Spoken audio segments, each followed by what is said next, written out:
സംഭവിക്കാൻ പാടില്ലാത്ത ഒരുപാട് കാര്യങ്ങൾ സംഭവിച്ചു. ഇതൊക്കെ വിധിയാണോ, എന്തെങ്കിലും കാരണത്താൽ മനഃപൂർവ്വം സംഭവിക്കുന്നതാണോ എന്നെനിക്കറിയില്ല.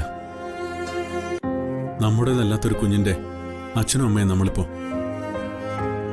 അതേസമയം തന്റെ ഉള്ളില് നമ്മുടെ ജീവനുണ്ട്. രണ്ടും നമുക്ക് ഒരുപാട് പ്രിയപ്പെട്ടതാണ്. നമ്മുടെ മോളെ നമുക്ക് കിട്ടിയതും പിന്നീട് അവളെ നഷ്ടപ്പെട്ടതും ഒടുവിൽ വീണ്ടെടുത്തതുമെല്ലാം എത്ര കഷ്ടപ്പെട്ടാന്ന് തനിക്കറിയാലോ.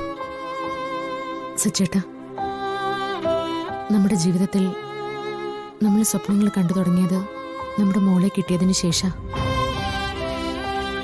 നമ്മുടെ പ്രാർത്ഥനയ്ക്കും വഴിപാടുകൾക്കും എല്ലാം ഫലം ഉണ്ടായതും നമ്മുടെ മോളുടെ ഭാഗ്യം തന്നെയാ.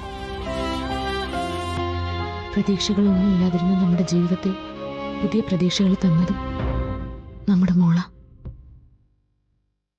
അവളെ നമുക്ക് വളർത്തി പഠിപ്പിച്ച് മിടുക്കിയാക്കണം. അവൾ ആഗ്രഹിക്കുന്നതിനേക്കാൾ ഉയരത്തിൽ നമുക്ക് അവളെ എത്തിക്കണം.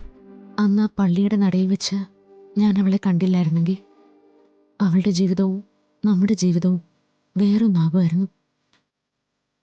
അവളെ നമുക്ക് വിധിച്ചിരുന്നതാ. അതുകൊണ്ടാ ആ സമയത്ത് ദൈവം തന്നെ അവിടെ എത്തിച്ചത്.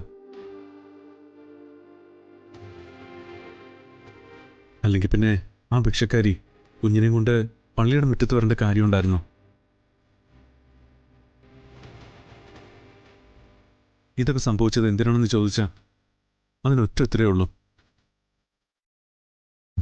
ദൈവം അവളെ നമുക്ക് വിധിച്ചിരുന്നതാ. പക്ഷേ ഇപ്പൊ ഒരു കുഞ്ഞുകൂടി നമ്മുടെ ജീവിതത്തിലേക്ക് വരാൻ പോകുന്നു. ഇതിനെല്ലാം ഏറ്റവും പ്രധാനമായി വേണ്ടത് തൻ്റെ ആരോഗ്യ, മനസ്സിന്റെ സമാധാനമാണ്.